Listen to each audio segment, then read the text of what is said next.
The beautiful glossy floors, the bright towering lights, and that scent. That familiar scent of blood, sweat, and tears all coming together into this wonderful game. And arriving at his first ever tournament is a little man with a huge smile and a big dream. A little man reaching for the skies. A little man named Hinata Shoyo. He has no experience, no training, no opportunities, no facilities. Yet he is here, and he intends on winning it all.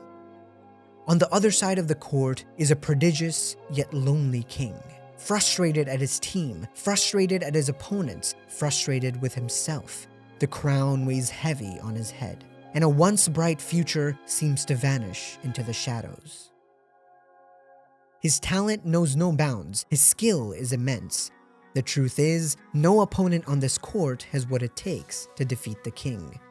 Except, of course, the king himself, Kageyama Tobio. But this tournament is not one to celebrate. Hinata loses his first ever game, and Kageyama loses the trust of his teammates. The two vow to defeat each other, but destiny has other plans for them. It turns out the king and the little man were both fated to be crows. And this is their story.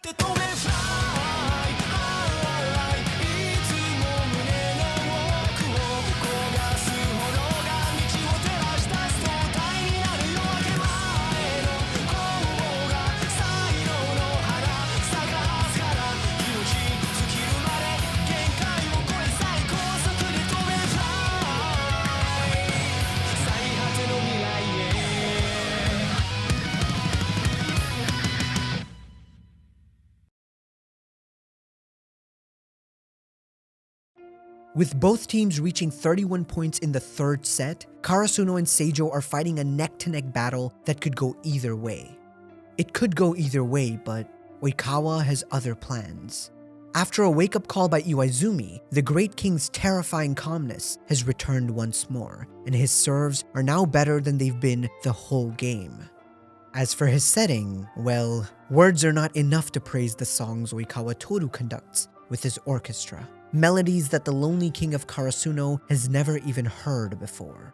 Kageyama watches helplessly as Oikawa pulls out 100% of his spiker's potentials, even from those who Kageyama himself had failed to use. Most unexpectedly, Kunimi, Kageyama's old teammate, who was known for being lazy and unmotivated, emerges from the shadows and scores the 32nd point effortlessly. After all, Oikawa had kept him rested and energized this whole time, an aspect of volleyball Kageyama had never even thought to pay attention to. Discouraged and lost in despair, Kageyama watches from the other side of the net, wondering if he will ever be able to reach, let alone surpass, a setter of such caliber. No, he wouldn't. At least, not alone. The rest of the Karasuno team walks up to Kageyama, apologizing for their misplays, poking fun at him, and reassuring him that they have his back. After all, this isn't the Kageyama of old. This isn't the lonely king of Kitagawa Daichi. Realizing that the burden was not his to bear alone anymore, he sheds his regal robes, and the new Kageyama, the real Kageyama, walks onto the court with a newfound resolve. It's Seijoh's game point, but the players of Karasuno are locked in. And as the ball goes up one more time, the freak duo spring into action. That position, that height, that angle. It was perfect. Hinata, without missing a beat, eyes closed but determined, jumps with all his might, ready to spike the ball down at breakneck speeds.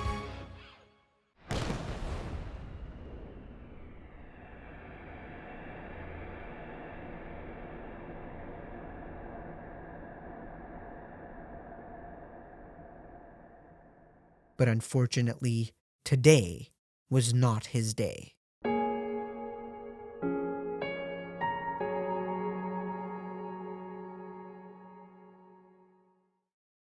After playing the most intense game of their lives, a devastated Karasuno returns home.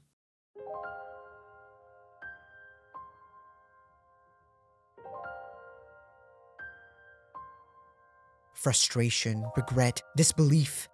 Even though the boys played their hearts out, even though they fought tooth and nail until the very end, those were the only feelings that remained.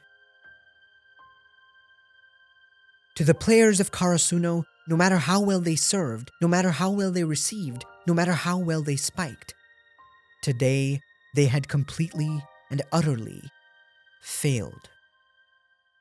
But failure is inevitable. It either breaks you or makes you. Without it, there is no meaning to what we do, no purpose. Victories teach you confidence, but failures teach you lessons. Victories bring experience, but failures bring growth. Victories give fulfillment, but failures give purpose. So, don't let go of it. That frustration, that regret, that disbelief, do not let go of it. Let it become a force for good. Let it fuel your hunger. Let it fan the flames of purpose. Let it burn. Because at the end of the day, no matter how many times you break, no matter how many times you fall, all that matters is how you get back up.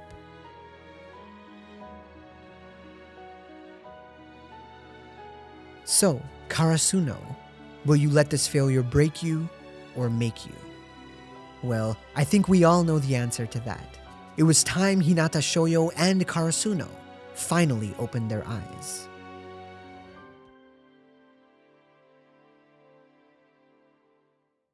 With the help of Takeda-sensei, the Crows set their sights on Tokyo, where 4 of Kanto's strongest schools await in an intense training camp.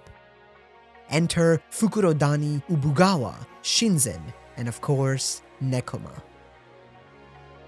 As they soon find out through countless practice matches, there was much to work on, not only on a team level, but also on an individual one. There is a tension in the air, a fear of being left behind, of becoming stagnant. Every single player is hungry to grow, they just haven't figured out how yet. Hinata and Kageyama in particular have a lot of things they need to improve, evolve, or even change on a fundamental level, starting with their signature move, the Freak Quick. After all, Hinata decides that he doesn't want to keep his eyes closed anymore. Asahi yearns to soar as he serves, Nishinoya seeks to reach the skies himself, and Tsukishima searches for a passion, a purpose. The struggle begins, and Karasuno experiences setback after setback, loss after loss, failure after failure. However, they do not break. The Crows always get back up.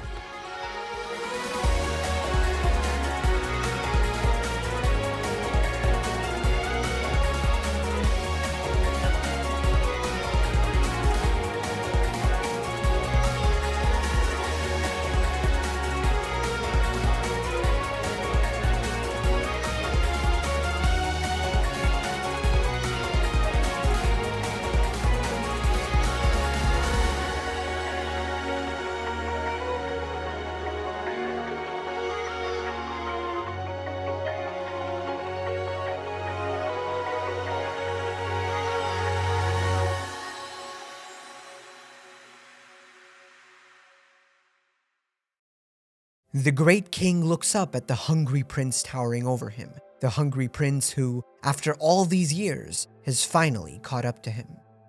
Was this it? The moment he'd been dreading for so long? The moment he had foreseen just a few months ago? Was this the moment Kageyama Tobio would overthrow him? Perhaps. However, just as Kageyama had evolved, so too had Oikawa. This was not the same Oikawa Toru as before. This was not the Oikawa who was afraid of what lay beyond. This was not the same Oikawa who had accepted his fate. This was a man who wanted to go further, who wanted to break free of the chains he had set on himself. This was a man who wanted to stand on the same court as the monsters he'd always been afraid of. The score is 25-24. With Karasuno a single point away from winning the game and heading to the finals. An intense rally ensues, and in a shock move, Sugawara and Kageyama switch places, and Suga sends the ball to the ace awaiting him. Seijoh, just a few seconds behind, manages to receive the ball, but it heads out of bounds, in a position completely out of reach, a position where no one could make a play from. Surely this was the end. This was it, the moment the great king would finally be overthrown. No. He had fallen too many times. He had feared too many opponents. It was time to put his past behind him and claim the throne he had given up for so long.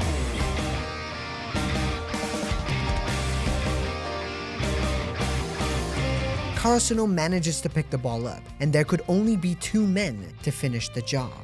Hungry for revenge, hungry for retribution, hungry for victory, Hinata screams for the toss, and Kageyama does not hesitate in heeding the call.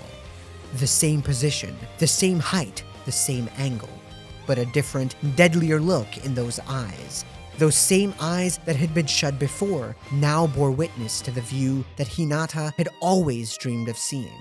The view of the skies, the view of redemption, the view from the top.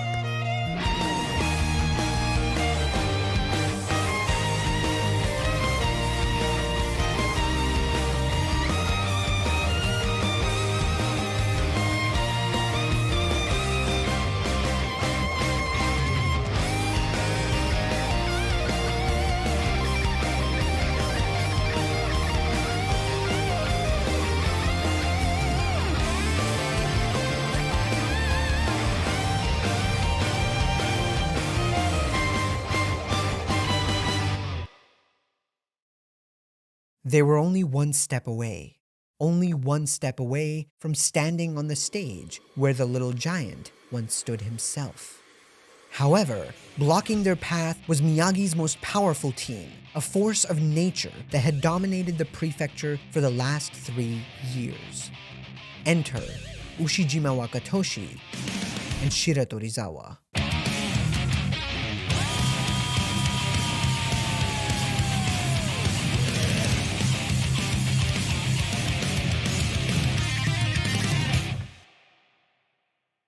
The left-handed destroyer dominates the center court, annihilating every block in his way with pure, raw power.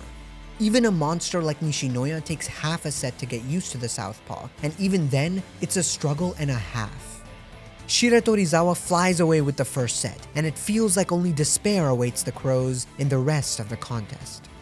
However, there is one man calmly watching from the shadows, taking note of every little moving piece on the court. After all, Ushiwaka isn't the only one playing. There are other chinks in the armor waiting to be exposed. Ushiwaka continues to dominate in the second set, but this time, Karasuno steps it up a notch. Not only do they bolster their offense, but they finally nail their total defense, limiting Ushiwaka's options and opening the way up for their super libero to finish the job. Slowly but surely, Karasuno unknowingly aids the man in the shadows, who is meticulously chipping away at Shiratorizawa's mighty attack, and more importantly, its control tower, Shirabu. As the score finds itself on 30-29 to Karasuno, Shirabu begins to panic. The freak duo has been running circles around the court, Nishinoya has been persistently picking the ball up, and a certain someone has constantly been getting his hand on the ball with every spike, which is getting on Shirabu's nerves. With all that pressure on his shoulders, there was bound to be an opening. After 2 whole sets of perfect tosses to Ushiwaka, there was bound to be one that was just a little bit off. The chink in the armor had exposed itself, and Tsukishima Kei had been waiting for it this whole time.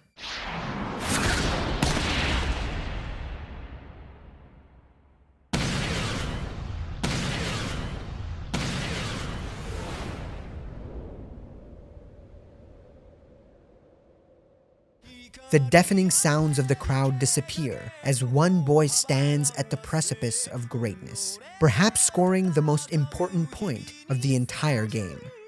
But this was just a game, right? This was just a stupid club. This was just 1 point. This was volleyball. お前がバレーにハマる瞬間だ。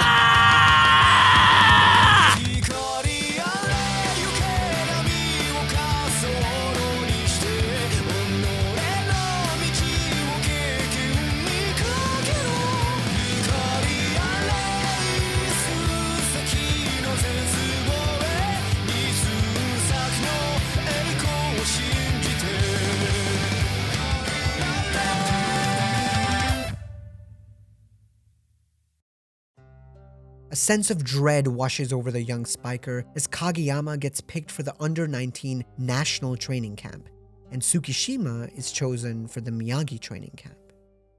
Hinata is hit with a harsh reality at this moment, a sad truth that he has no choice but to acknowledge. Yes, he could jump and he could spike, but at this point in time, there wasn't much he could do without Kageyama. Receiving the ball, anticipating opponents' moves, reading the game, these were basic skills that he never had the opportunity to develop. And now, with nationals looming in the distance, it scares him that he might let the team down. He might let himself down. The truth is, Hinata Shoyo is not ready. And so, the little man does the only thing that makes sense to him. He sneaks into the Miyagi training camp. The man in charge of this camp, however, is not fond of Hinata or his intrusion, and he makes damn sure that Karasuno's decoy has no place here. At least, no official place. The only way Hinata could stay was to watch from the sidelines, to fill up water bottles, to pick up stray balls. The only way to stay was to become a ball boy.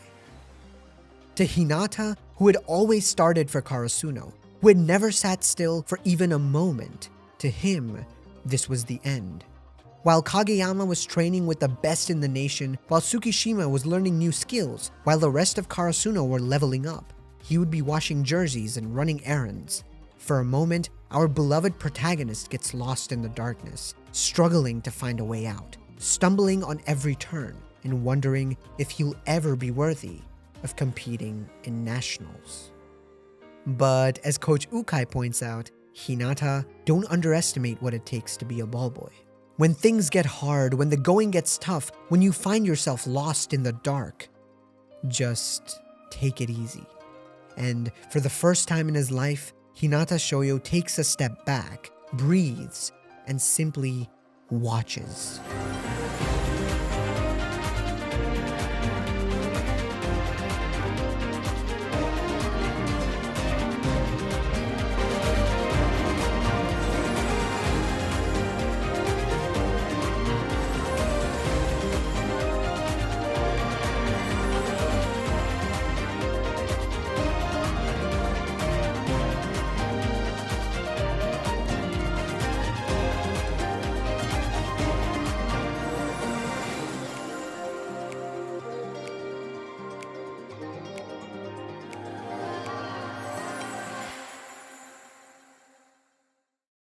The game against the ultimate challengers begins. Our heroes prep to face off against the national level setter and his twin. Yet, although they know Mia Atsumu's signs, the dual wielder of Inarizaki is no joke. Even if they know what's coming, his jump serves crash down like lightning, his floaters baffle even the sharp eyes of Nishinoya, and his ferocity puts the entire Karasuno team on edge. The Crows, however, have weapons of their own. Hinata and Kageyama break through the defenses with their free quick, surprising the spectators and rattling the opposition. Well, rattling everyone except Mia Atsumu. Weirdly enough, Inarizaki's setter isn't afraid. He isn't bewildered. No. It's almost like Atsumu is excited. It's almost like he's inspired. As the ball heads into the Inarizaki court, their libero picking it up with ease, Osamu suddenly makes a run for it before the ball is even set. But why so early? Everything goes dark as a terrifying realization hits Kageyama, but he's too late to stop the monstrous setter on the other side of the net. After all, there is only one thing going through Mia Atsumu's head. That position, that timing, that angle.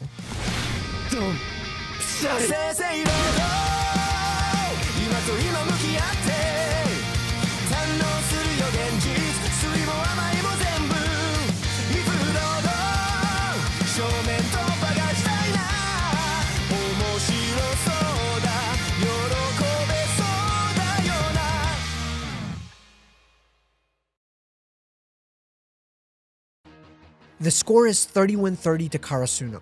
The Crows flying higher than they've ever flown, hunting faster than they've ever hunted. The Foxes watch with keen eyes though, calm, collected, focused. Their intense gaze pushes the boys in orange past their limits as they aim to end this long game in one fell swoop. But speed is a curse and a gift. In their attempts to force the kill, the hunters become the hunted.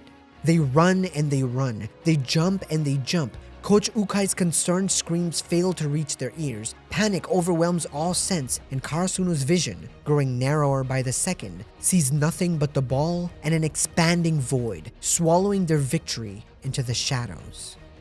But they're in too deep to turn back now. Ferocity snuffs logic, stress nullifies tranquility, and speed overwhelms patience as Karasuno pushes even harder. And suddenly, the world grows dark.